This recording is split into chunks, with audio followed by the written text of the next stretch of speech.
Hello guys, welcome back to the channel. Here's our predictions for the 2024-25 Premier League season. We'll go from the bottom of the table all the way up to who think will win the title.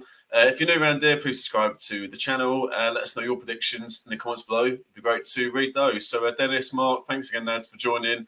Thanks to the Euros. This video's come around a lot quicker than they did certainly last year anyway. So back to Premier League football, starting with Man United Fulham this coming Friday. So we're calling this on the Wednesday. So let's get into straight with our predictions. So starting with the relegation zone. So obviously 20th upwards. So Dennis, as a fellow joint winner of our predictions competition last year, you can have the honours of going first. So who's going to finish bottom of the pile for you? The problem is like unlike last year, where there were two clear candidates, a few. I'm probably going to get a lot more of these wrong than right, but my bottom of the table team, purely from a transfer window point of view, I'm going to go with Leicester. They got finance problems, as I said beforehand. They've sold arguably their best player and lost Iheanacho. They've got their talisman in Vardy, granted, and there's a young lad, I can't remember his name, but he was a winger on loan to them from the Portuguese league, who's been made permanent. But other than that, I don't believe they've made a single permanent signing this summer, other than the only one I can think of is Bobby De Corva-Reid on free from Fulham. So I just think that basically they're going to struggle to keep their head above water, and any more financial hits or potential points deductions for FFP is only going to hinder that, and they might need to sell another asset in January. So for that, I'm going to stick Leicester down at the bottom for me. Yeah, so for the same reasons, Dennis, I've got Leicester City as bottom as well. Obviously they lost Enzo Maresca to Chelsea. Steve Cooper's not a bad replacement. He's a good manager, but he plays a different brand of football, so that's going to take time for the Leicester players to get used to Steve Cooper's football. As you say, Dennis, losing Dewsbury Hall is a blow, and they said to be deducted points for FFP breaches. So for that reason, it's going to be a long season. And Steve Cooper, he said they're crying out for fresh blood. He said that post-match after they lost 3-0 to Lens in a pre-season friendly not long ago. So doesn't look bode all that well for Leicester this season. Mark? We'll be pleased to know that we've got our first, hopefully of many, full houses. Ding, ding, ding! Yeah, I mean, but I haven't really got too much more to add, really, other than what you guys have said. Obviously, new manager coming in. That's he's already setting out alarm bells that they're not happy with the squad. They've had a pretty bad window. Obviously, Dewsbury Hall going. Vardy being there, Albrighton as well being allowed to go on a free transfer, which I thought was a bit of a strange decision. And it doesn't look very good for them, really. I think that I don't think they'll be as bad as Sheffield United were last year, but I think they're going to be a team that are going to be struggling for the majority of the season for sure. Yeah, no, good points, mate. And I don't think we're going to see a team stink the place out like Sheffield United did last season. So let's move up to 19th. So I've gone for another newly promoted team in Southampton. Flynn Downs did great on loan last season. Obviously, he was a part of our club, West Ham. Didn't get much of an opportunity at Premier League level, but he definitely will do this season down on the South Coast. So I'm interested to see how he does as a Premier League regular. Ben Bertrand Diaz.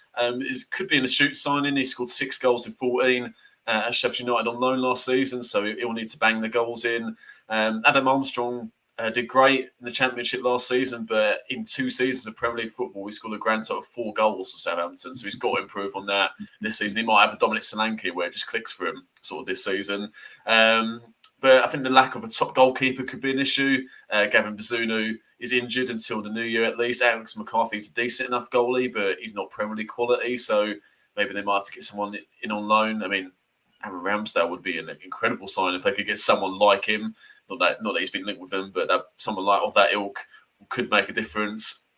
So they've got good player. That Will Smallbone did well last season in the champ. So I think they'll give it a good go. Russell Martin is a manager on the up. He's done well at Swansea, did well at Southampton. I think They were a bit open last season playing from the back, conceded a few goals too easily, but I think he sort of adapted as the season went on. And in the playoff final, they were a bit pragmatic, but deserved to beat Leeds in the final. So I thought they might go down the Burnley route and just go all out attack and not adapt until it was too late. And whereas what Ross and Martin showed last season, it might change up a little bit. So it gives them a fighting chance, but still we've got Southampton to go down anyway. Mark? Yeah, I've gone with Southampton as well for 19th. I wonder if we're going to have the same the whole way through. Just really to add on what you were saying on the transfer side of things there, I think one of the things that has impressed me is that they've gone and signed a couple of players that are quite experienced at this level. And obviously in Lallana coming in and Taylor as well, Charlie Taylor from Burnley, I think is quite an astute thing. I'm not sure how much they'll actually play. I think even if they're just coming on, maybe especially Lallana, maybe for like those sort of last 20 minutes or so of games, maybe to try and see out a victory or something like that is actually a really good idea. But I mean, again, they were poor last time they were in the league. Yes, they've got a different style of play now, but I think again I'd be very surprised if they manage to stay up. I really will be very surprised. Hence why I put them 19th. Yeah, and I think, and just to add to that, Mark, their home form for the last sort of 2-3 seasons when the last in the Prem was really poor. So they're going to have to make some mirrors a fortress, which obviously they haven't done recently. So, Dennis? Well, you were saying earlier about all having the same again twice, having hours. Well, I'm going to disappoint you. Get him off the channel. At 19th, I have got Nottingham Forest. A couple of reasons. So I think that Nottingham Forest obviously looked like they were on their way down before they changed the manager last time. No disrespect to Steve Cooper. I think he did a good enough job. It's just quite an erratic transfer policy. And they just kind of struck me as the kind of club like their luck's going to run out in the last season. It was pretty much a case of there were 3 teams that really deserved to go down. No matter how much they were the little engines that could, they were not in the same quality as the rest of the Premier League. And I think this season, I feel the promoted teams are not as far away from the likes of Nottingham Forest and other potential strugglers, which we'll come on to later. And I feel that Nottingham Forest, despite having a couple of very, very good individual players, I think Nottingham Forest I think it will be tight down the bottom, but I think Nottingham Forest, I'm putting Nottingham Forest as 19th. Bearing in mind, as I said at the top of the hour on this show, that a lot of these, I ummed and ahed, I went, you know what, maybe they might stay up. Specifically around the relegation, I had 10 times more the problem with the relegation battle than European places this time. So, great stuff. So let's move on to the last relegation spot. So, Mark, who have you got in 18th? I've gone with Nottingham Forest. I just kind of feel that is sort of some of the reasons that Dennis was saying. Really, they just seem obviously this will be their 3rd year back now, won't it? The 2 previous years they've really struggled. I think a lot of that is because of their crazy transfer policy. I mean, for example, I didn't see them going out to sign Elliot Anderson for 30-odd million from Newcastle. I know some of that was obviously because of the PSR and all of that, but I'm really surprised by that. Nuno's obviously a good manager, but obviously kind of like I think some of the groans that we had last year as West Ham fans when we had David Moyes was that the football was very, very defensive. And I think he's probably about 10, 15 years minimum too late now. And I think that will be their downfall this year. I think the fact that they just like to try and soak up pressure. Yes, they're good on the counter, the likes of Hudson-Odoi in there and stuff. But I just think that'll end up being their downfall, that, they're not that good. Whilst they've got some good attacking players, I don't think that they're good enough going forward that they'll be able to get away with being that defensive for long enough over the course of the season. And I think that'll end up being their downfall. And obviously, as we mentioned when we did the reaction video at the end of last year, all the stuff as well with the VAR and everything else. I mean, some of their comments towards it last year was just was just absolutely ludicrous, and just for that alone, they deserve to go down really, because we've all got our gripes with it and everything, and I appreciate that, and we've obviously seen some pretty horrific ones at West Ham, but I mean, to be the club after minutes after the game having a statements going out and wanting to do it at half time and all the other stuff, I've never ever seen a more unprofessional club. I think it's disgusting. Cool. I can now say what you mean, Mark. No. All right. Well, Dennis, who've you got the finish third from bottom? I mean, it's a bit heart wrenching because they play really nice football in the Championship, and it's their first season back here in a very long time. But I'm predicting that this team will just be edged in the Championship, which is Ipswich. Ipswich will go straight back down. It will be tough. They will fight tooth and nail. They will hopefully continue to play very good football and develop some of the young players that they've got coming through and stay true to them. I just, similar to what your analysis of Southampton were, I see them, not being able to play that way effectively in the Premier League all the time. No doubt away at West Ham, they'll get a guaranteed 3 points. They're that type of team that are definitely going to beat us.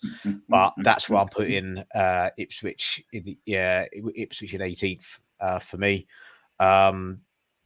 Obviously, I'm not sure about the firepower up top. I can only think of a few signings of this, so no doubt I'm going to get hammered in the comments for missing out on some great players they've signed. But that's what I think, and I think it's been proven as well that their manager sees them as a stepping stone. So if a vacancy comes up further in the Premier League, I wouldn't be surprised to see him go, despite all the hoo-ha around summer with him being linked with jobs left, right, and centre, including the Chelsea one. Yeah, absolutely, mate. And I've got them for Ipswich Town for 18th as well. Kieran McKenna staying is absolutely brilliant news. Another 4-year contract. Whether he'll stay for that long, obviously, is highly doubtful. But with him staying, they've got a much better chance of staying up now. The Championship top scorer, Sammy Schmodix, who plays for Blackburn Rovers, he's been heavily linked with a move to Ipswich. He scored 27 goals last season for the struggling Blackburn team.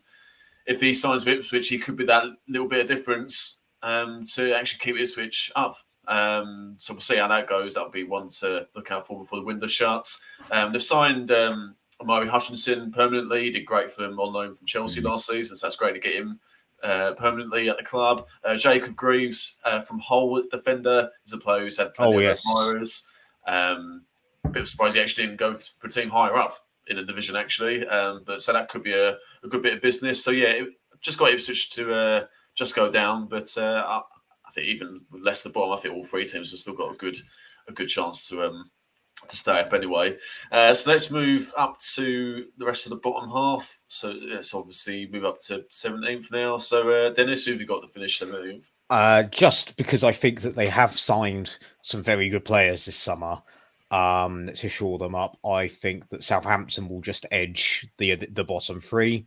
I think it's going to be quite close between my bottom five.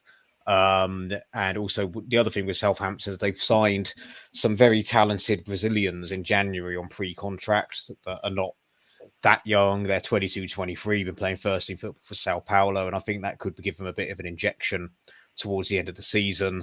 And they've got Ben Barrett and Diaz that proved last year at Sheffield United that he can get goals at a struggling side, and really showed reasons why quite a few West Ham fans, including myself, were always saying, well, why don't we just have a pop at him whenever he was available to sign for us, apparently.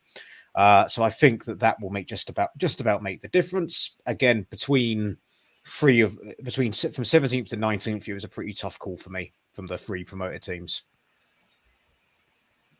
All right, good stuff. Mark?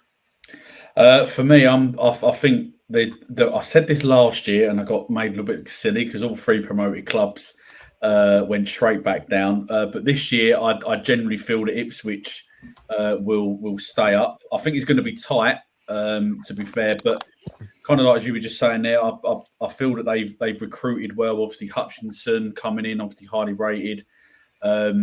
Obviously Greaves as well, the Lap as well, obviously quite highly rated from Man City, but it's obviously a lot of pressure on him coming in. But I think the thing that's impressed me the most is obviously the manager. He's clearly got a set way of playing that's obviously got him back-to-back promotions, which is almost unheard of now. And full credit to him. So he's obviously clearly a good coach, but also as well, I think he's from some of the FA Cup games that I saw last year, he's quite good tactically as well. And I think that will be the difference between Ipswich staying up and what we were saying earlier, that you touched on earlier about Burnley, where they left it too late to try and go to a plan B. And I think that will be the difference between them staying up this year, is the fact that I think that their manager's quite clever and in terms of being able to do it. And obviously, as Dennis said as well, the fact that he's been, linked with the Chelsea job. I think he's even an early front runner for the Man United job when they were talking about Ten Hag going. He's obviously highly thought of, and I think again that will play into their hands. And again, their recruitment I think has been really good. They've obviously got a clear plan within the club of what they want: young, hungry players. And I think that will stand them in good stead as well. And I guess it's a development role in many ways. I just hope that he sees it out for the whole season there. If even if another job comes up, that he doesn't do like what Potter did a couple of years ago and go after a few games. I hope that he really sees it out and shows that he can work at the bottom, and those bigger jobs I'm sure will come for him. Yeah, they're really good points, mate. So for 17th, I've gone for Brentford. They had a really difficult end to last season. But Fabio Carvalho has recently joined a long contract, so that could end up being a good sign-in. Unfortunately, the cloud of Ivan Toney still hangs over the club, especially as Igor Thiago, who's set to be Tony's replacement, is out until the end of the calendar year. He suffered a meniscus injury in a pre-season friendly, so obviously Tony's going to start the season, but when he hit top form, he was actually pretty poor towards the end of the season. Obviously done well with England in the Euro, so whether he'll play to his absolute maximum, we'll find out, of course. But it's a big season for Brentford. I think they've just got enough to stay up. Obviously, Thomas Frank's done a great job there, but I think it'll be another long season for Brentford. But I've just got them to stay up. So let's move on to 16th. So I've gone for Nottingham Forest. I totally hear what you guys are saying. I just think the firepower that they've got should be enough for them to stay in the league. Chris Wood, Morgan Gibbs-White, Anthony Elanga, Tyrell Owani, Hudson Odoi as well. Obviously, they signed Elliot Anderson. I think it's a bit steep transfer fee. Elliot Anderson, decent enough player though, so you might bring that sort of energy in the middle of the park, which is missing at times. Goalkeeper was a problem last season, which so far hasn't been rectified. So maybe they'll be busy trying to get a goalkeeper even on loan for the season. I think that will help them. But not expecting fireworks from Forest this season, but I think they've got enough to have another season in the Prem for sure. So Dennis, who you got for 16th? 16th place, the team we all underestimated and bullied last year. I've gone for Wolves purely because I'm looking at their signings compared to the sales. They've lost their most creative player, Pedro Neto. They've lost the second best defender after Craig Dawson. Rex Kilman has gone. Their players they've brought in have been really young players. And other than Larson from Celta Vigo, that albeit has a pretty decent goal scoring record for them in the Liga, whether that translates to being thrown in the Prem deep end, I don't know. Of course, they've still got Kuna. They've still got some very good players. I think it's going to be obviously, Mark, you have your channel around music, is going to be the difficult second album for Gary O'Neill. Not quite second season syndrome, but it's going to be a difficult second season. And if he gets through it and Wolves stick with him, I think, they'll come out the other end the better, similar to like the season Moyes struggled and was in relegation battles with Everton sort of vibes. Unless they bring out someone, obviously it's been recorded before the transfer window goes out the window, so provided they don't turn around and spend that 90 million that they've got in for Kilman and Neto on a couple of very good experienced players to shore them up in those positions. I'm going to predict that it might not be a case of they struggle early, but I think they'll sort of slip and slide around 30th to relegation zone this season, but ultimately have enough quality and Gary O'Neill will be able to lead them out of trouble. All right, nice one. Mark? Yeah, I agree with Dennis. So I've gone with Wolves for 16th. I think because of losing those two players, I think, is a big blow. And they haven't really gone out yet and replaced them. Gomez that they brought in from Portugal. I mean, he looking at his stats, looks like he's a decent prospect, but it's a tall order really asking him to sort of step up. I think it's fair to say that we all three of us are probably big fans of Gary O'Neill as a coach. He obviously did very well when he was at Bournemouth. Under difficult circumstances when he got that job a couple of seasons ago, and then obviously, this year again, last season, obviously did fantastically well with Wolves. Some really good performances against some of the big boys as well in there. Obviously, probably could have even finished a little bit higher actually in the league if the dreaded VAR hadn't gone against Wolves, and some of those decisions were really, really bad. But yeah, I just feel that losing those two key players, and again, probably a lack of real firepower up front, I think means that they are gonna struggle this year. And it'll be interesting how they go, because the owners that they've got, obviously in previous years they've spent money, but this time they don't seem to be as willing to put their hand in their pocket, and I think that's going to be a bit of a problem for them unless they can find someone. I mean, Danny Ings is available if they're looking for a striker, but I think otherwise they'll struggle big time. Yeah, good points, mate. All right, let's move up to 15th. So back to you, Mark. I've gone with Everton. I feel that they're, obviously we all know how good Sean Dyche is. Obviously, fantastic manager. I know I was saying before about some of the other teams with their defensive style of football, but Dyche has proved it every single year that he gets it spot on. Again, all right, losing Anua to Villa, and Godfrey as well, I think are probably big blows for them. But I think as well that the new signings that they've made, they've got limited exposure really to the bigger leagues that we've got. But I think if they can keep, as we probably said this last year as well, I think if they can keep Calvert-Lewin fit, then I think they've got someone there who can definitely score a few goals, and I think that's why they'll finish there in 15th, I think.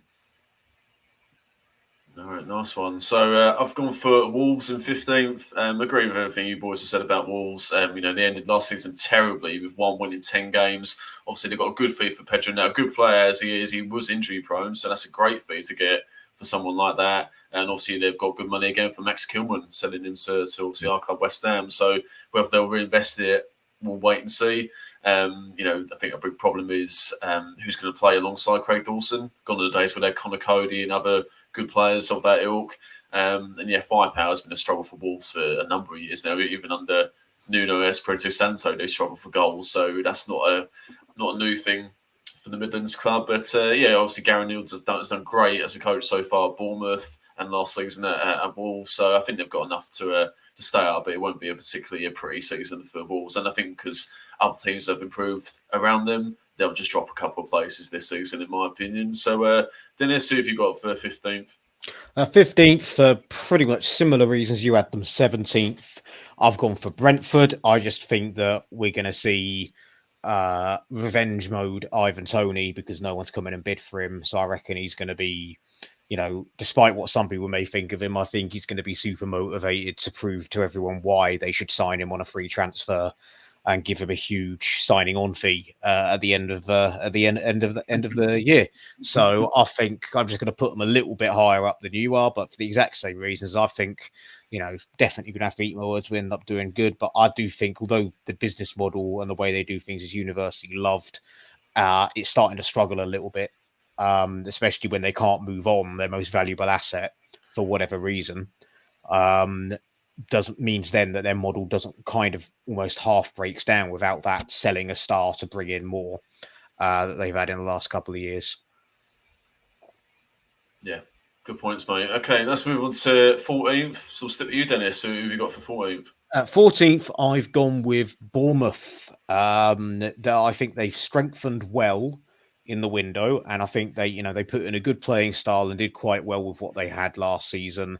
I feel losing Solanke, although getting pretty good money for him, solidifies their future, but will then that was the difference between me putting them closer towards the very middle of the table. I think similar to Gary O'Neill, it'll be that tough second album, but I reckon 14th, relatively comfortable, not really looking too much in danger. Maybe if they go a few games without a win early on, but they're just going to exist, get a couple of decent draws away from home, and that's going to be their season, and then build on the Solanke money next summer.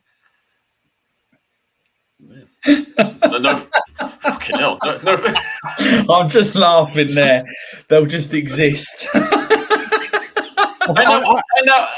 saved that. That's what Crystal Palace usually is, but now it's been changed from Palace to Bournemouth now. Yeah, well, there's a reason for that, and we'll find out much later on. Oh, I know the reason, Dennis. We'll come to that later.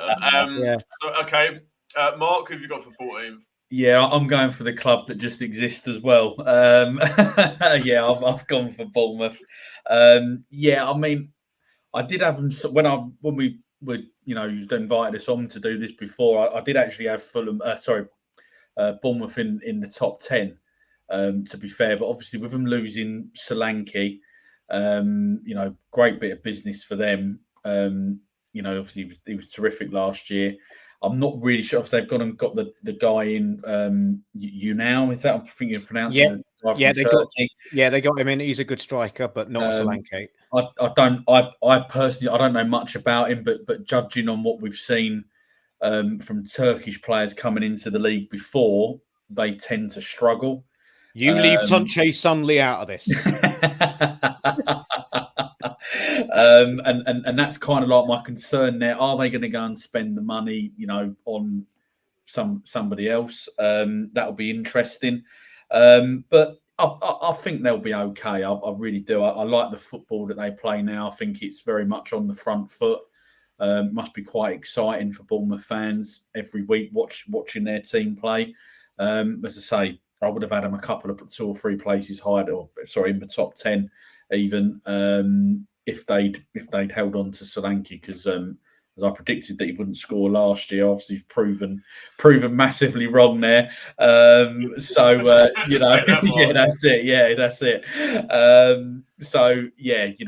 I think this year, unless they sign a striker, they're going to be in that mid-table position, and be interesting to see how they get on. Yeah, no, will be interesting for sure.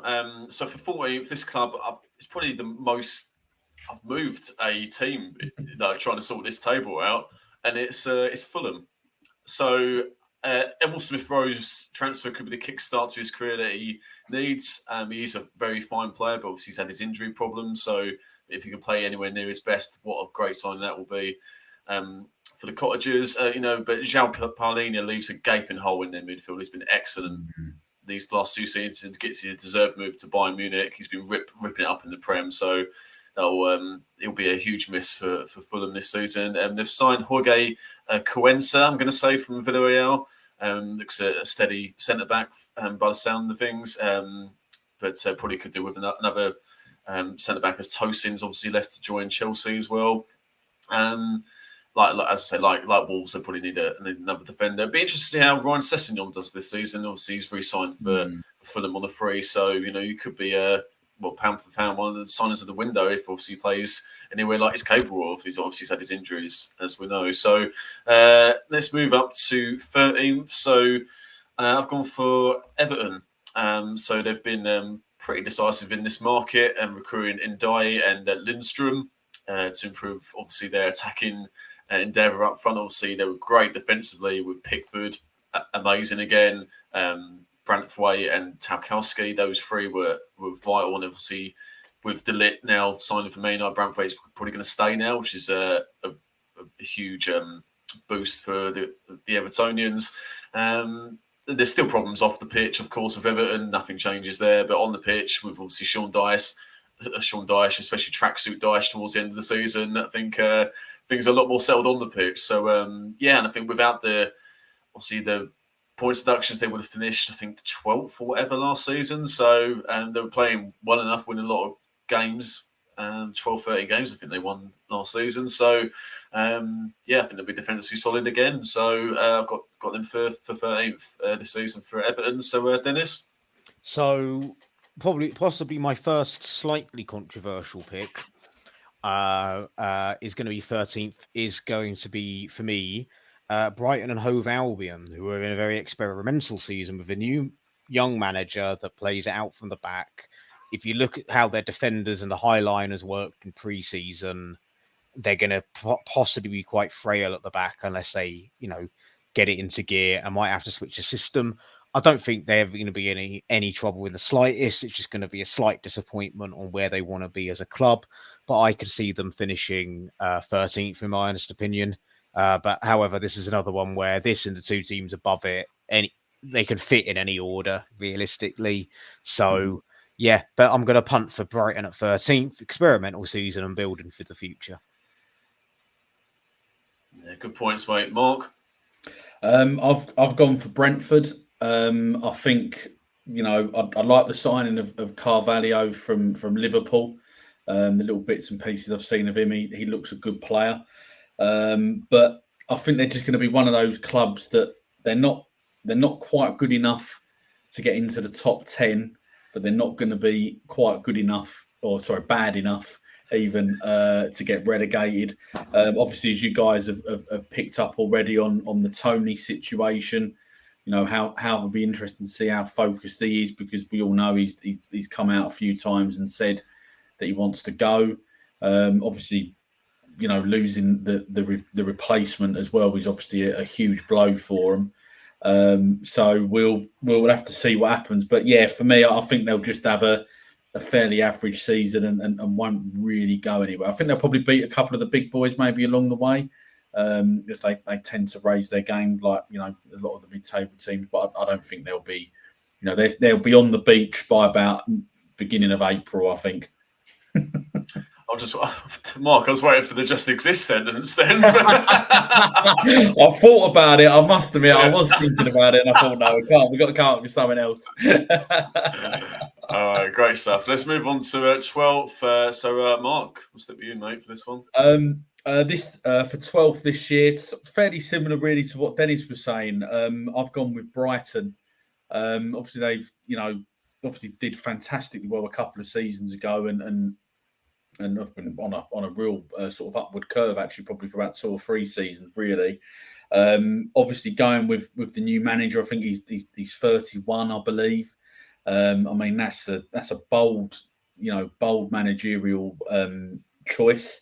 So it'll be interesting to see how he can adapt, not necessarily to the game, the football. It'll be a lot of the off-field stuff as well, and the pressure that comes with that. How does he react with that? That'll be quite interesting. Obviously, maybe potentially trying to change the style of play a little bit, maybe to plan out the back a little bit more. So it'll be interesting how they adapt to that. They've obviously spent big money this summer, so they obviously have got a lot of faith in him. But I think, for me, this is going to be a season of transition. So I think, again, that they could potentially finish up a couple of places higher, if they get on a good run. But I think this will be about right for them this year. I really do. All right, great stuff. Dennis? So for 12th place, I've gone with Everton. And the reason why the 11th place is the 11th place will become clear soon. But the 12th place to go on Everton, I think the Sean Dyche side, without the points deduction, they probably would have finished about here last season. I think they brought in a couple of good players. Jake O'Brien from Lyon, as well as, I'm going to butcher the pronunciation, but I've even got it in front of me, Iliman Ndiaye from Marseille of Sheffield United. He looks like a good little attacking midfielder and could link up quite well. They've got Jack Harrison in as well from Leeds again. They've brought in some good players. They haven't really, other than Onana, I was about to say, they haven't lost anyone of huge significance. And I feel that that they've spent that Onana money quite well. I think there may be a hole in midfield, but they've got Decore, and he's been an absolute rock for them and for Watford before then, all on his own. A player that I've always wanted at West Ham. but it's never happened for one reason or another. So I think they're going to be sound. I do think, barring last minute, you're not going to see too much more from the transfer window, which is why I've placed them 12th rather than 11th. But I think it's going to be all around a solid season for Everton, and the first steps of being back to normality. And but who knows? There might be after the 115 charges for Man City. I reckon there will be points deductions for Everton for being named in the report as an opponent and for buying Fabian Delph off them. So I think the result will be Fabian Delph. Yeah. Fabian Delph, whatever you want. But yeah, because of that, Man City will. I'll talk about Man City's charges later, but Everton will be given a points deduction for the sake of it for being mentioned in the report as an opponent, and so that again could bump them down to 13th. That could be how. Knowing my luck, that's how I'll get this prediction wrong. Everton would have finished 12th, Brighton 13th, but there's a points deduction. Of course, conspiracy. So there we are. I wasn't expecting Fabian Delph to be mentioned in this video today. For 12th, I agree with you boys with what you've said about Brighton. So I'm going with the for the South Coast team for the Seagulls this season. I agree it'll be a transitional season under new manager Fabian Hürzeler, the youngest permanent head coach in Premier League history. They've signed Minter, Whiffer, and Osman for decent fees, and knowing Brighton, there could be 3 gems there. Who could light up the Premier League. Pascal Gross is left to join Dortmund. His attacking endeavour will be wanting to be replaced. But yeah, I'm expecting a solid, unspectacular season from Brighton, which I think they'll take for Hürzeler's first season in charge. So let's go up to 11th. So who's just going to miss out on the top 10, Dennis? Well, I'm going to go with Fulham purely because they're linked with so many moves at the minute. I reckon the last 2 weeks they're going to pull off a couple of good signings to plug that gap in midfield and fully replace Tosin. So I think that's purely the only reason I feel I'm putting them there, with a bit of a gamble. But much like Everton beneath them, they're missing them. You've said it before, missing João Palhinha. So there's going to be a gap in midfield for both teams. But I just think Fulham are going to have that spending power to bring in some better players, really, in my opinion. So there's not too much logic apart from they're very similar to Everton and they're stable. We haven't had the Marco Silva meltdown yet, so that could square all this because he's only ever one booking away from losing his head, that guy, and he's only ever one new coat from a designer shop or something from alienating the dressing room. Look at Watford. So that's where we are with that. That's my bottom 10 predicted.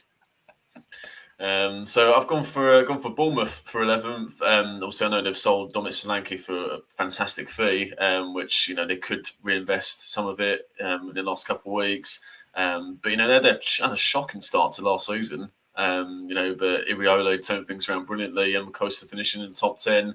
You boys mentioned have signed Unai and Sinisterra permanently for this season. They'll obviously now need to fill the gap that Solanke's left. But they play good football, which shocks a few teams towards the end of the season. Iriolo will need to provide obviously a plan B, and at Bournemouth probably been worked out a little bit sort of this season. So, but I think they'll still have a decent enough season and just miss out on the top 10.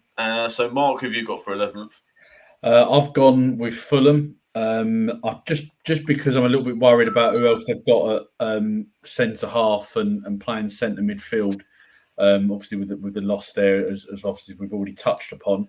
But I really like the signing of Smith Rowe. I think he's a really good player, and I'd be interested to see how he intertwines with Pereira. Obviously, he's been their talisman for the last sort of couple of seasons. So it'll be interesting to see how they work together.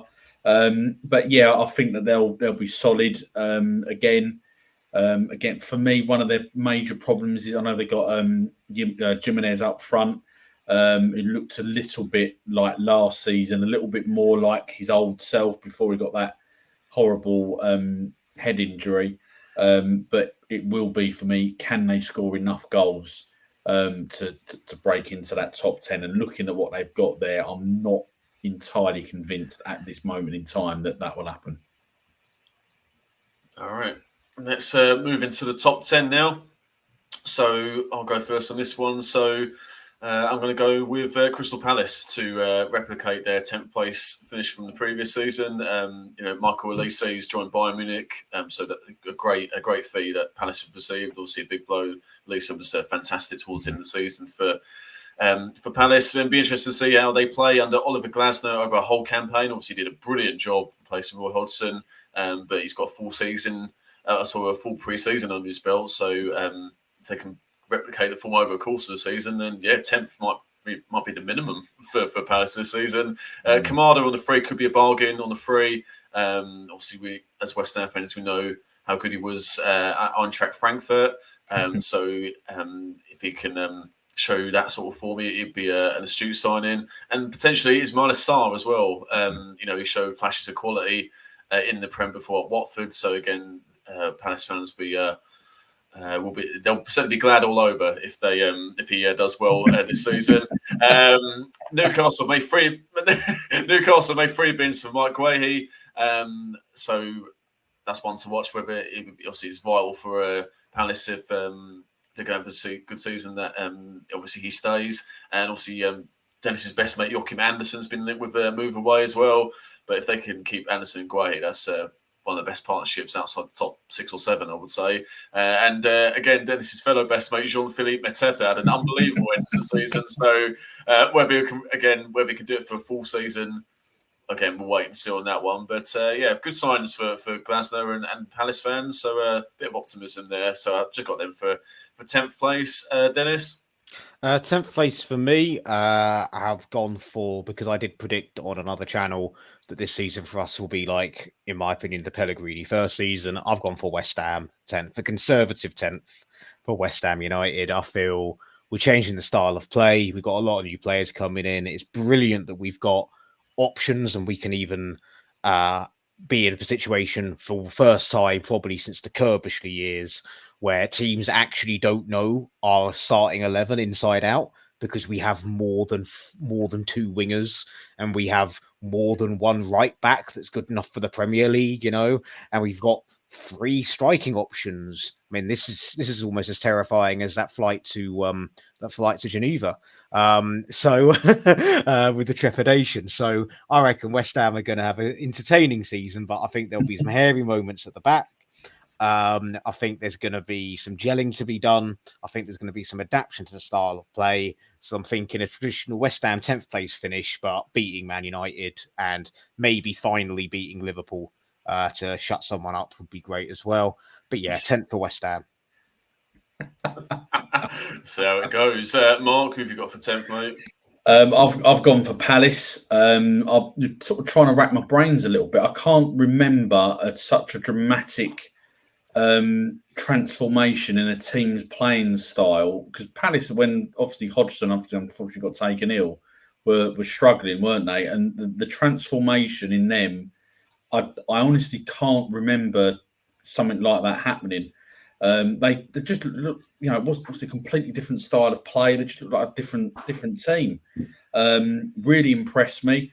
I think obviously, as you guys have, Bill, as you've just touched on there with regarding the 2 centre backs, I think that will be key. I think one of them might go. I think there's probably an acceptance that might happen. But if they lose 2, then that would be a disaster, and they end up, a lot further down.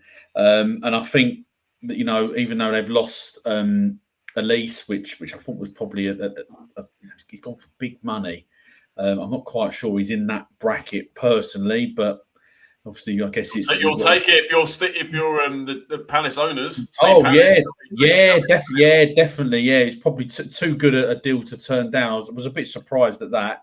But I think that the fact that they've gone and got Sarr and Kamida in, I think they'll do well. I like the fella up front as well. I won't pronounce his name and embarrass myself. But he looked good last year, especially in that second half of the season. So I think they'll do well this year, Palace. I think that. Yeah, and I forgot to mention Adam Walton as well.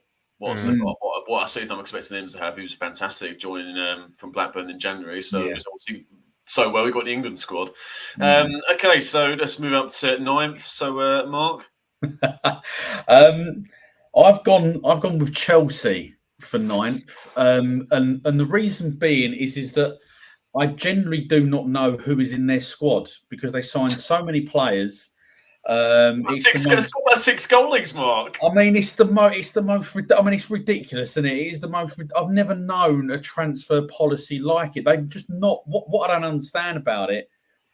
When they first got in there, it was, it's this big shiny toy. Oh, look at us! We've got all this money to spend, and we're going to spend it, and we're going to, we've got to rip it up from the last year and everything else.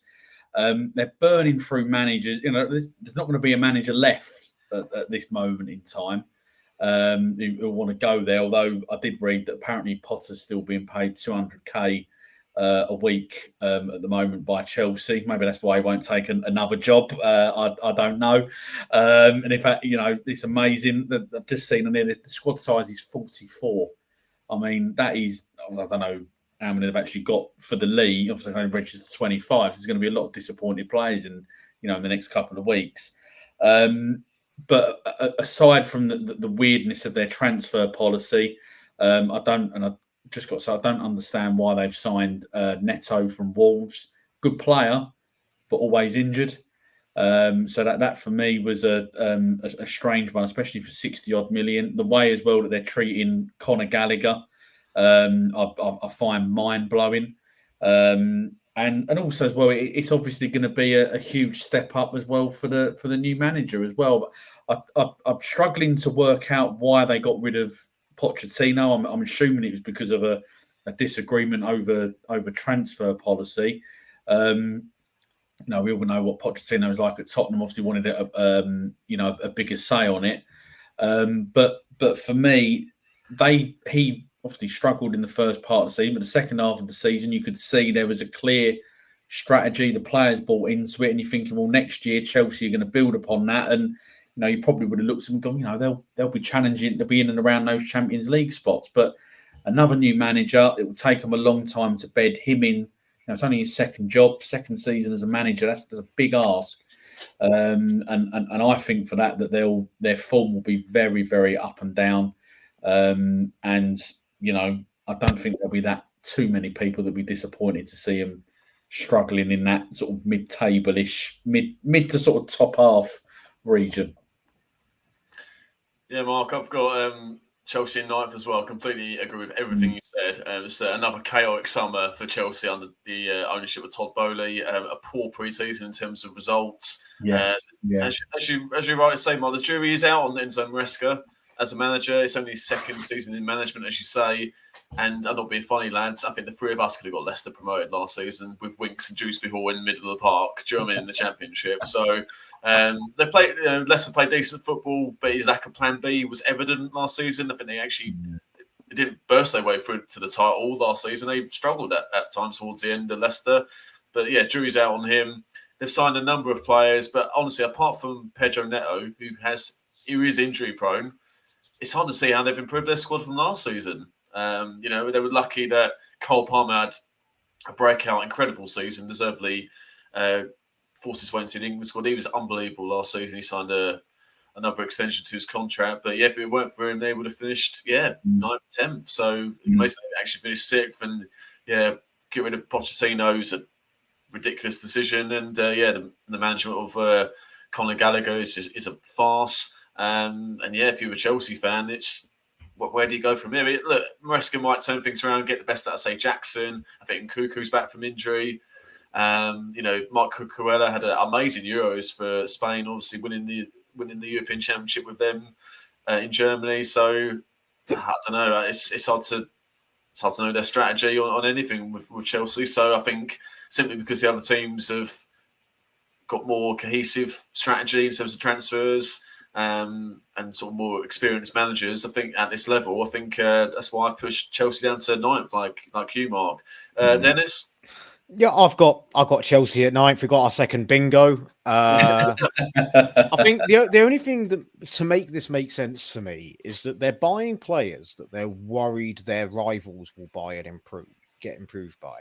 Like they've signed countless goalkeepers, like Philip Jorgensen, Swedish goalkeeper, pretty good prospect, but goalkeeper isn't really a problem position for them with the Serbian lad they had, or the American Serbian lad they had, which I thought was he did quite well last season. Yeah, and then they've got Sanchez as well. Yeah, they got Renato Sanchez. Yeah. Not Renato, sorry, Robert Sanchez. But they have signed some good players, like Kiernan Dewsbury Hall, good player. I just don't see him getting in the team with the star-studded lineup they've got. Well, they've got £200 million midfield. Yeah, that's what I mean. Let's remember that. Yeah, Toyson at centre back again. I think that's a good signing on a free.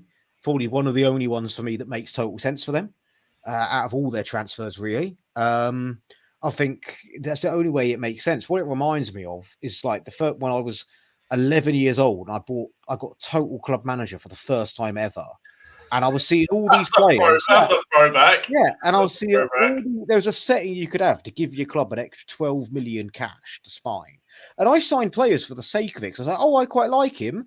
Oh, I quite like him, and then I realised, hang on a minute.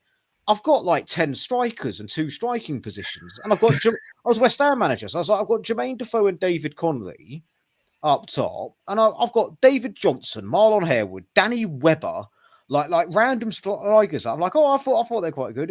And it's like, well, that's what they're doing. Like, it's almost like they want 4 teams. And with, like I said, 25 senior players can be registered. Players like Cole Palmer, so you're not Ollie Palmer, Cole Palmer will count the under 21, I think, still. But still, you're going to be missing out on about 20 players that are good enough, arguably good enough to play Premier League football, and they're going to have no time to sell or loan them out. So what the hell are they doing?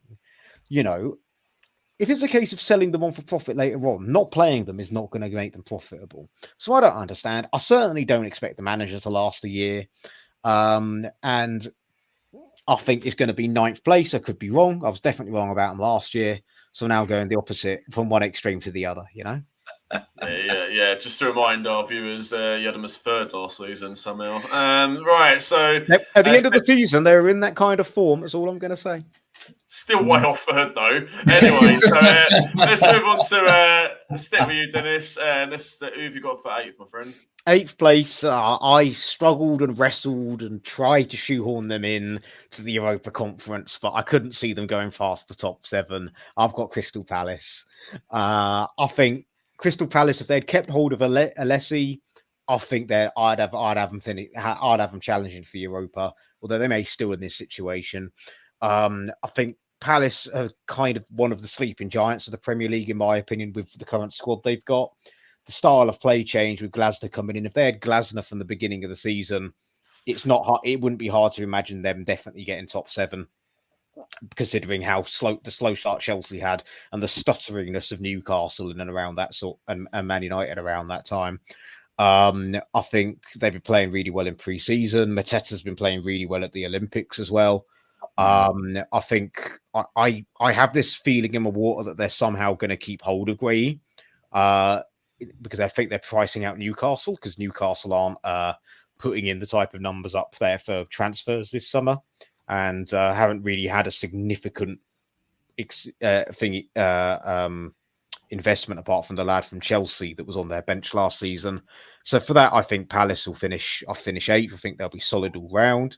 I think then the squad will slowly be picked apart, with the stars then being sold off, and we'll see how they reinvest in the squad and see if they then come back stronger or worse. But Crystal Palace for 8th this season. Yeah, you got the Eagles flying high, Dennis. So Mark, who have you got for 8th? I've gone for Tottenham. I tried to pull that. I tried to do that, but I couldn't. The reason, look, I think what Ange has done there is he's obviously the way that he plays football. He's obviously totally transformed Tottenham round from where they were under Conte and Mourinho, and full credit to him for that. And obviously bringing in Solanke, I think, does make them stronger in that attacking position. That's probably the one area that they really probably lacked any real quality, as an out-and-out centre forward. I know Son played there quite a bit. But the reason that I'm putting there is that their form in the second half of the season was very indifferent. And obviously we had all that stuff towards the back end of the last season where, and basically, and I agree with him, by the way. I want my team to win. I don't care what the situation is every week. I'm not interested. So all that stuff that was going on off the pitch with, we want to lose to Man City and all that. And I think there was a few things that were being said by him in the press conference afterwards, in the games after that. I look at their business this summer, Solanke aside, it's underwhelming. They've spent big money on Gray from Leeds. That's I'm not saying he isn't going to become, a top quality Premier League midfield player, but that's spending big money on someone that hasn't really had that exposure yet. I think is a big ask. And I just don't see it. It wouldn't surprise me because of their, they could win 1 week 4-0, and the next week they'll lose, 4-3, 5-3, a little bit like Keegan's Entertainers, I guess, in the mid-90s. But I think with them, if results aren't very good, I could, especially with that stuff that I was just explaining, I do feel that he could be gone pretty quick. I know that's a bold statement to make, but I think I generally do feel that's how it is there with them. I feel that 1 week they can be brilliant. If you think earlier on at the start, when they're on a good form, the first 2 or 3 months, we're going to win the league and all of this, that, and the other, and then by the end of the season, they're desperate to see their team lose. I mean, it just goes to show how much it changed in that period of time. So yeah, that for me is why I'm putting them there. All right, okay. So for 8th, I've got West Ham. So on paper, a fantastic transfer window for West Ham. And it's weird being a Hammers fan that we've managed to sign a number of really high quality players before we fucking kicked the ball. Like, do you know what I mean? It's unheard of. So Tim Styling deserves, and the scouting department deserve a huge amount of credit. Max Kilman, Somerville, Fulkrug, Wan-Bissaka, Rodriguez, Todibo, plays, in positions we needed. So I just think it might take a while for us to gel. Obviously, be a different style of football, more possession based under Julian Lopetegui than David Moyes. And obviously, that's with the ball and without the ball as well. Obviously, we signed Mix Kilman. We've got Todibo on an initial loan. So that's 2 defenders who will most likely be our centre-back pairing. And eventually, I think Wan-Bissaka will be our starting right back. So that's 3 out of the back 4 new signings. That'll take a bit of time to gel. So, but yeah, exciting time for the 3 of us and other West Ham fans around the country. So I thought I'd just go conservative, just finish outside the top 7. But you never know if it clicks in the gear straight away. Then you never know. We could gate crash the top 7, top 6, and qualify for Europe again. But yeah, good early signs in the transfer window. So let's see how it goes for our club this season. So I've got West Ham in 8th. Really, I just tried to trying to get less points, that kind of thing. So right, let's move up to 7th. So I've gone for another team that plays in claret and blue. It's Aston Villa. Had a fantastic season last season, finishing 4th, qualified for the Champions League.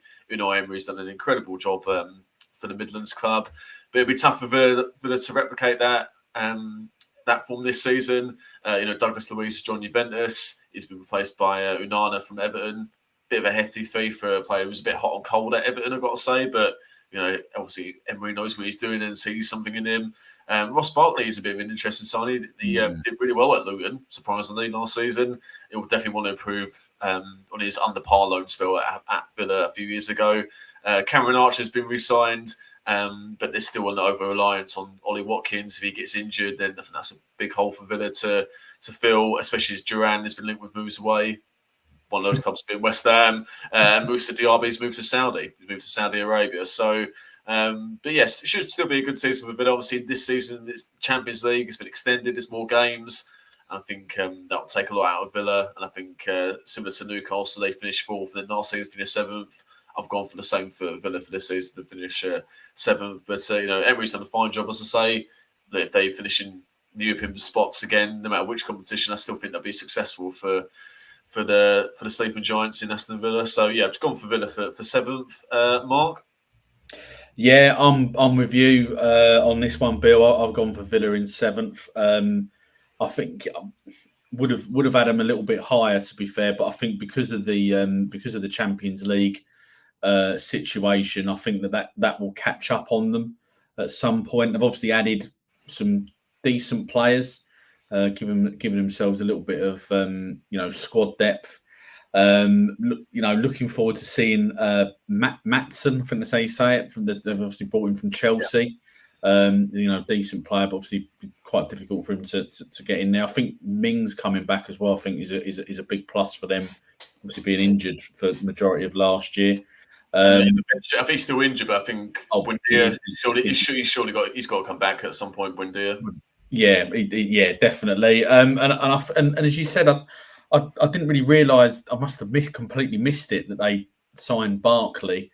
I'm genuinely surprised because he started off well there, didn't he, when he was there on loan a couple of years ago, and then he got injured, and then his form just disappeared off of a cliff. And to be honest, I genuinely thought that was the last we was ever going to see of him in the Premier League. But he obviously did well at Luton. Still slightly surprised that they've gone in and signed him. But I guess they've gone there for someone who's maybe got a little bit of experience of not just of the league, but obviously a little bit of the European side of things as well. But yeah, I think they've got some fantastic players, and Watkins is absolutely key for them. If they can keep him fit and firing, then I think they'll be fine again. Yeah, great stuff, mate. Dennis? I've gone with edging it out. I've gone with Villa for 7th. 3. Yeah, another thing. But I've mulled over this. There's another one. But even though I said, much more agonising over the relegation, similar to relegation though, like my 5th to 7th is like, this is the one that changed the most. But yeah, Villa, similar reasons. They've lost the gem, but they've signed well, and they've signed Onana. I think this is going to be the kind of difficult second album. Sorry, I was trying to log it out there, but got it wrong. I think Europe will play a part this season. Not that big a part, but it will play a part. I think it's going to come down with who stays the fittest, who has less injuries, and whether VAR likes them or not. To where they finish 5th, 6th, or 7th, but I'm popping them down in 7th purely because I just think the other two squads are stronger for varying circumstances. So yeah, Villa for 7th. We've got a trio. All right, there we are. So let's move to the top 6, Mark. Well, I've got to put them in somewhere. You're probably trying to work out where I was going to put them in. I've gone for us in 6th, West Ham. We've won the transfer window.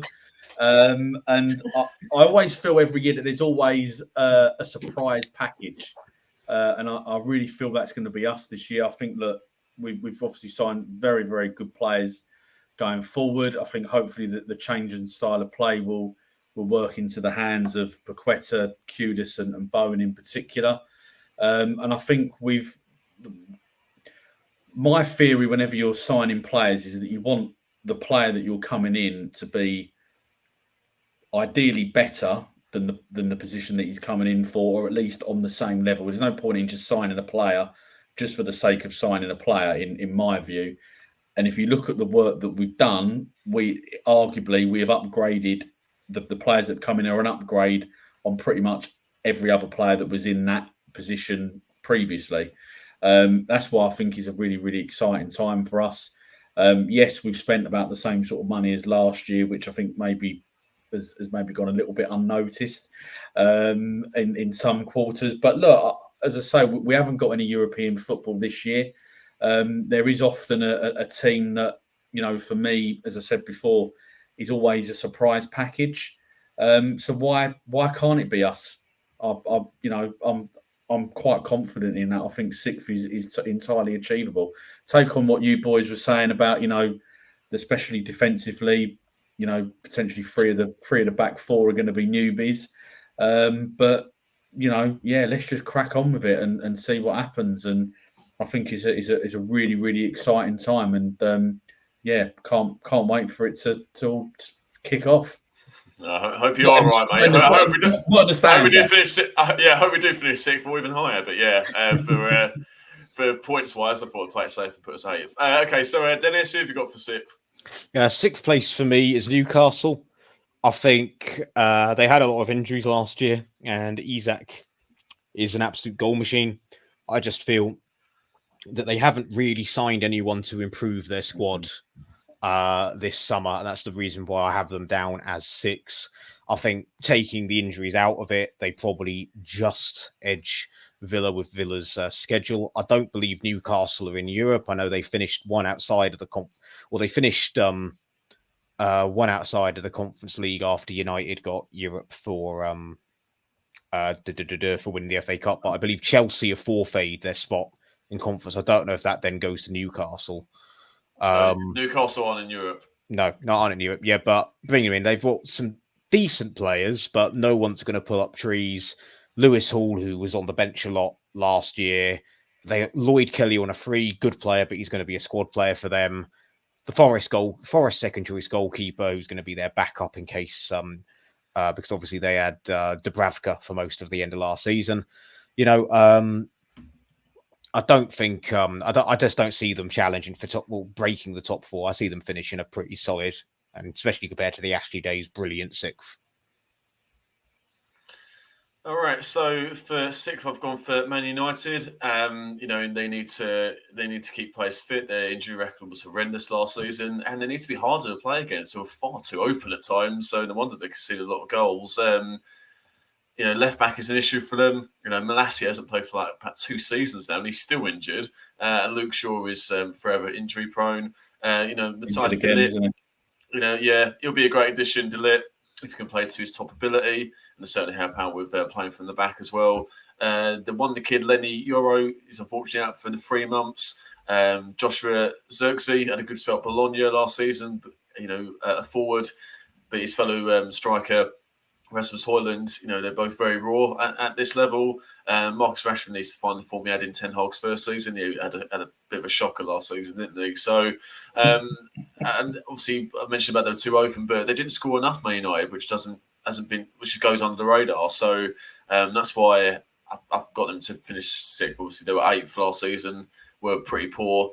I think they'll improve slightly, but I don't think they've got quite enough to finish in the Champions League spots at the moment anyway.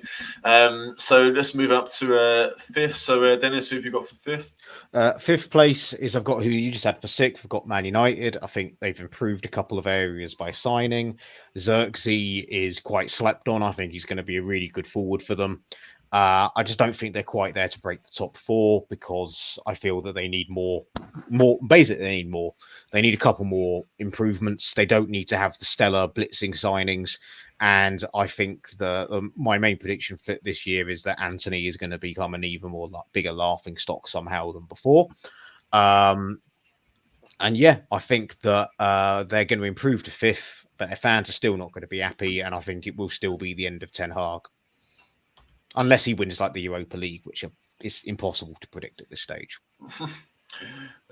Mark? Yeah, I've been torn about this. I was trying to between 2 teams, and I'm going to go with United for 5th. I think they've recruited well, and it definitely seems to me that Ten Hag seems to be getting the players that he wants, which I think is crucial. For a manager. My only concern, I like that they've strengthened defensively. I think that's important. Obviously, we were just saying there about the left back situation. Obviously, is a bit of a running joke there. The amount of players they've had playing there over the last last season. But I think for me that they've still got issues in the middle of midfield. I don't feel that they've strengthened there. I know, yes, they've got, hopefully, for their sake, that Mount might be a little bit more available compared to last season, but I still feel that they've got an issue. There's still at least 2 top quality centre midfield players away from maybe. Same, I said I'm torn there about maybe getting in the Champions League, but I think finishing, being a contender, maybe for that sort of top 2 sort of situation. For me, Ten Hag, I'm putting him 5th, but I think that he needs to get Champions League football this year because I don't see how they've backed him 160 odd million. I Do you know what I mean? I think he needs it, but I don't think that they're going to get in it. I think for him to count, I know was it a 3 year deal that he signed at the end of last season after the FA Cup. They're obviously backing him, but I think that he needs Champions League football to really secure that, and I don't think he's going to quite get it. I think he's going to miss out. Yeah, good stuff, mate. All right, for fifth, I've gone for Newcastle. The squad was ravaged by injuries last season, but they've got Nick Pope back. Obviously a very good goalkeeper. Sandro Tonali, he'll be back from the start of September. So that will be like a new signing. I'm sure hopefully he'll get up to speed from a Newcastle point of view. And no European football will help them this season. Yeah. When they qualify for Champions League the other season, they had no European football to contend with, and it'll be the same for this season. So I think there'll be a push in for a Champions League spot for this season. And obviously, same as last season, if the coefficients, if the English clubs do well in Europe, fifth place could get Champions League, which obviously wasn't the case last season. So Newcastle still got some fantastic players: Isak, Anthony Gordon, amongst others. Interested to see what happens with the England job. I'm sure Eddie Howe will be approached at some point, so we'll wait and see on that. But I've just got Newcastle for fifth place. Right, so let's move into the top four. So I've gone for Tottenham to finish fourth. I think Dominic Solanke, he should enjoy the service from the likes of Son and Dejan Kulusevski. Archie Gray and Lucas Bergvall could be ones to watch. My mate Mitch, who's of Tottenham season ticket holder, he's been raving about Bergvall. So he's one to look out for. But the football they're playing under Ange Postecoglou was really encouraging. Obviously the talk of title change was obviously a bit premature. But I think obviously they strengthening the striking department with Solanke. I think they'll. I think it'd be between them, Newcastle, Man United for that fourth Champions League spot. Dennis? Ditto. It pains me to say it, but I think another year being used to Ange ball, cutting out lapses when it comes to the high line, getting in more players. Like I think they've had a good window. It's kind of a window that's kind of gone under the radar. But Archie Gray is a really talented player for me. And now obviously everyone's going to be looking at Solanke, but he's a proper striker at this level. I think Timo Werner, retaining him on loan just as a utility or an option, he's a player that is certainly good enough. He's not someone you'd want leading the line, but he's a good option. I finally, moving on some of the old guards or some of the players that are signed that really haven't worked out, such as Joe Rondon with his injuries. It was never going to happen, sadly. Very talented player. Emerson Royale, not heard many good things about him from the few Spurs fans I interact with. And Eric Dyer, well past his sell-by date at this level, I'm afraid. Good professional and probably a good leader around the dressing room. But they haven't lost anyone integral to their team, but they have gained players, and they've gained a striker in Dominic Solanke. And I'm looking forward to more of Ange's press conferences because despite my hatred for Tottenham, I love Ange. I really do. I think I like the interviews. I like the gruff. I like the fact that he ends everything with mate just to play up to the Aussie stereotype. So I reckon they're going to get top four. I hate it. I hate the fact that Spurs are going to be in the Champions League, but I think it's going to happen this year. That's right, mate. All right, let's move on to. Wow, that was awful. Yeah, well, great, was it? Right, all right. Who have you got for fourth, Mark? I've gone for Newcastle. I think the fact that they haven't got European football this year, I think is going to be a real help to them. I think getting back the likes of Nick Pope and obviously Tonalidi, however you pronounce his name. I think Tonali, him as well. I think he's really, really important for them. And I think they've got a really good squad. I think obviously Gordon's a top quality player. I think they've got two very good strikers as well in Isak and Wilson. I know obviously Wilson's injured a lot of the time, but I think as well having Harvey Barnes back as well. I know he was available towards the back end of last year. But I think having him back, hopefully permanently from their point of view, I think will make a big difference to them as well. Yeah, I think Eddie Howe will quite rightly get linked with the England job. If I'm honest, I don't think he'd take it, and I think he'd be mad to take it, just purely and simply because Southgate has set the bar very, very high, and I don't really feel that Howe has yet quite finished off this Newcastle project yet. That he was obviously brought in to do, keep them up, and then try and push them up the league. He wouldn't want to leave Newcastle, obviously fourth the year, a couple of years ago. Last year, a bit inconsistent. I think if he was to leave, he'd want to try and leave on a high, and that's what I think he'll stay this season, and he'll deliver them Champions League football. And I'm pretty confident in that. All right, good points, mate. All right, stay with you, Mark. Who have you got in third place? I've gone for Liverpool. I'm a little bit surprised that they've not made any signings this summer, which would suggest that the new manager's obviously pretty happy with the Slot's pretty happy with the team that he's got, the personnel. I'm quite excited to see how he's gonna develop this.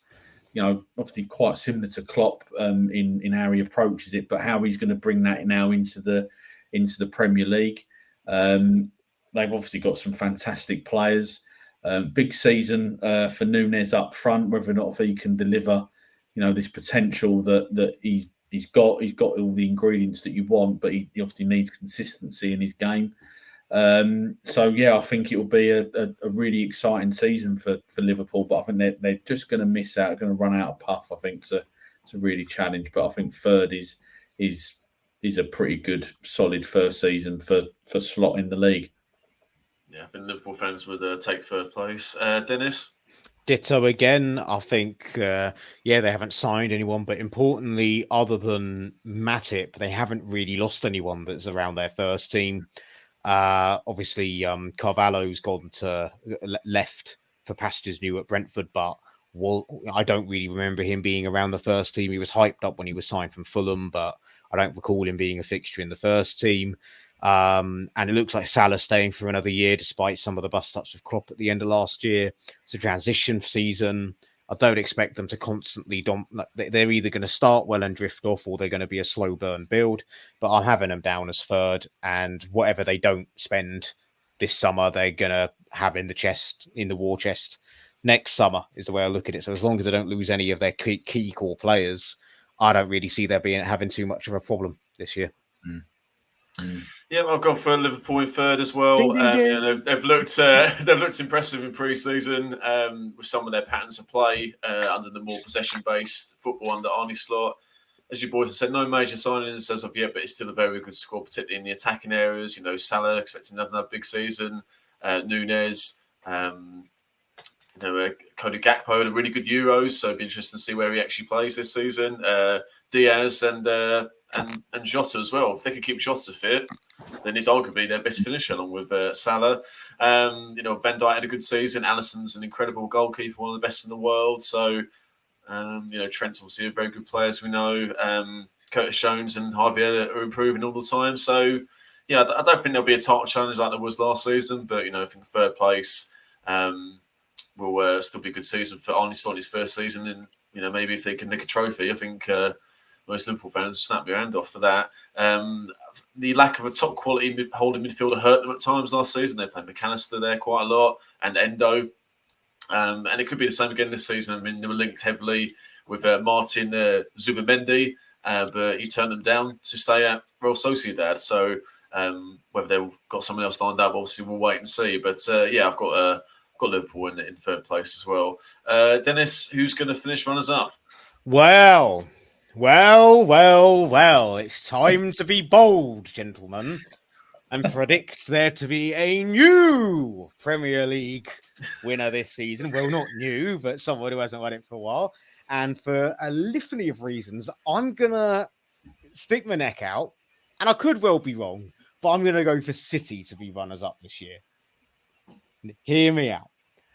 The 115 charges is all coming up. Now, I'm not predicting the outcome, and I'm not predicting any points deductions because I'm not that optimistic and I don't trust the powers that be to do the right thing with City. However, that is going to cause distraction. That's going to cause a lot of intense media scrutiny in the press. Guardiola. There's lots of talk about Guardiola basically not wanting to be there after the next year, wanting a new challenge. They have brought in a guy who had a fantastic season in the Spanish top division last season. He might need some time to adapt to the Premier League. I'm saying might, not always, but they have lost a real gem in Alvarez. Big asset. It's not like losing a player where there's suddenly revolving door, there's someone else who can come in. And obviously, since this recording started, Oscar Bob has got a leg injury. And it's, I think, Fabrizio Romano is saying that he's going to be out for several months. And some people were saying it's going to be his breakout season. So that's another loss. I just feel that obviously there's only one team left to be top. And I feel this is the season they get it right. Perhaps, they need one more signing to be the genuine article. Come on to a minute. I just think this is the season where City slip up. And they've been in losing positions in the league several times in the last couple of years and come back to storm it and win it relatively comfortably in the end, or quite comfortably in the end. I don't think, unless they pull a rabbit out of the hat at the end of the window, I think they're going to fall just short this time. And I think it's going to be a changing of the guard. I will definitely be looking back at this and being, what the hell were you thinking? They're unbeatable when we look back at this at the end of the season. But that's what I'm going with. I'm going with Man City to finish second, regardless of any charges out of the investigation to all their charges. But no doubt it'll be something stupid like a £25 million fine and a 5-point deduction suspended for 2 years. Oh, and an additional point deduction for Everton. On top of the ones already being mentioned before for them being named in the report as opposition. So yeah, that's what I reckon it's going to happen. Well, even if you're wrong, Dennis, you're only going to lose a point or a couple of points. So it's not too bad. It's not like you got. Well, when Man City get relegated and finish 20th, I'm losing 19 points. Well, every single player playing this, Dennis will, so it won't be just you, my friend. So to finish runners up, I've gone for Arsenal. I think they'll run Man City close again. Ricardo Calafiore looks a really good prospect. And Hurricane Timber is available this season. He was missing for all of last season. So Arsenal's left-hand side of the defence was a bit of a problem at times last season with Zinchenko, etc. But Timber will be available from the start of the season. So that'd be great for the Gunners. They actually need to score more from open play. They got a good amount of goals from set pieces last season. So they weren't as free-flowing as they were the previous season. But then again, they went closer, only 2 points away, took it to the last day. So I think it'd be quite similar, the points gap. I just think Arsenal just fall short. But expecting another close run thing between Arsenal and Man City, of course. So Mark, who have you got for a second? I've gone for Arsenal in second. They've obviously got a very, very good squad. I do agree. I know he converted Havertz into his sort of centre forward last year, but that for me is still an issue. I know they got Jesus as well, but they're not going to win you a league title, so they're relying, on their wide players, Saka, Trossard, and Martinelli, and obviously Odegaard as well, to really be the point of difference, to get them over the line. And that for me is why I feel that they're going to fall short. And also as well, whilst I think Raya is a good goalie, I don't think he's quite in that same world-class bracket. Obviously, we were just saying before about Alisson at Liverpool, and I don't think he quite fits into the same bracket as Ederson. And I know there's a little bit of unsettling with Ederson at City, but their backup goalie Ortega as well is probably is better in my view than Raya and Ramsdale. So those two areas for me are probably what stops Arsenal from winning the league. But I think elsewhere, you look across the pitch, if you were putting a combined 11 between City and Arsenal, it would be I think just come down to an individual preference in most other positions, really, because the quality that both teams have got is there for everybody to see. But until they get a striker that can score them 25 plus goals a season, I think that they will fall just short unless Saka ends up turning into like prime Mo Salah and ends up scoring 40 goals, and then I look and then it goes the other way. So yeah, but that's my reasoning for that. Yeah, really good points, Mark. And I forgot to say about Arsenal that they've got quite lucky with injuries at times. Last season, Rice played a lot of games. Gabriel and Saliba played most of the games. Ben White as well. So they're going to hope that we'll see all those four players in particular stay fit this season. So let's go with who's going to finish top and win the league. So obviously, I've gone for Man City. They're still the team to beat. Breaking records for fun under Pep Guardiola. And Dennis, you're right about Julian Alvarez, and it's a great fee that City have got, by the way. They had to take it, didn't they? Whether they'll reinvest it, we'll wait and see. They've got some talented youngsters. Obviously, the shame about Oscar Bob, that injury. But I still, even so, I think they've got enough to win another league title. There was a bit of talk of whether Edison and Kevin De Bruyne were going to be leaving. Looks like obviously going to stay, which is obviously vital. So, I think there's not much between Man City and Arsenal, and I think it'll be close again. So, but I just think Man City will get over the line, win again, and with Alvarez leaving, it's similar to, I would say, when Mahrez and Sterling, a few others left. Are they? Is that going to cost City? And it hasn't. So, and I think I don't think it'll cost City this season, really. It's good to play as he is, and he started more games than people thought as well. People thought he was more of a superstar. He wasn't. Played a lot of games for City last season, so it will be a miss. But I mean, obviously they've still got Erling Haaland, who's a freak in front of goals, we know. So got City to win the league again. Mark. Yeah, there's only one team for me to pick, so I'll be surprised to know. Yeah, Man City. I think the greatest team, club team anyway, at least that I've seen in my lifetime. They are the team to beat. I think it's just a freak how they just keep churning out top performances every single week. All right, they might have the odd blip here and there, but it's few and far between. Right, maybe they haven't strengthened as much as what they could have done, and I think this team is probably two or three of the players, Walker, De Bruyne, a couple of others as well. I can't think off the top of my head. They're probably almost at the end of their shelf life at the very, very top level. But I think they've still got enough in the tank and enough know-how, more importantly, to make sure that they get over the line. And I know I said before about Arsenal with the centre forward and the goalkeeper situation. That's another thing for me. Arsenal, just at the moment, they just seem, the last couple of years, they just seem to have a blip at exactly the wrong time, and they never recover from it. And that's why City will win the league, because they don't have, if they have those blips, it might be early, might be one loss, but then boom, they're back and they go on, 20 odd games unbeaten, winning 19 or whatever it is. And that's why they're going to do it. Maybe next year it'll be Arsenal's year. Well, Man City did that last season, Mod, didn't they? It was a freak there. They lost to Villa and then didn't lose a game. Yeah, the rest of the season. Yeah, exactly. That's it. That's why I think that they'll do it again. All right, well, yeah, for sure, mate. All right, well, Dennis, obviously you think Arsenal are going to win the league, so give your reasons, mate. Well, I've listed the reasons. I think it's purely down to, I think this might just be one bullet too much for City over the course of a season, such as, up top, they lose Haaland for whatever reason. They don't have an out-and-out, air quote, striker, unless it's a youth player I'm never really not aware of. And I'm not too confident, unless they play a false nine every week, of having a 10 filling at centre forward.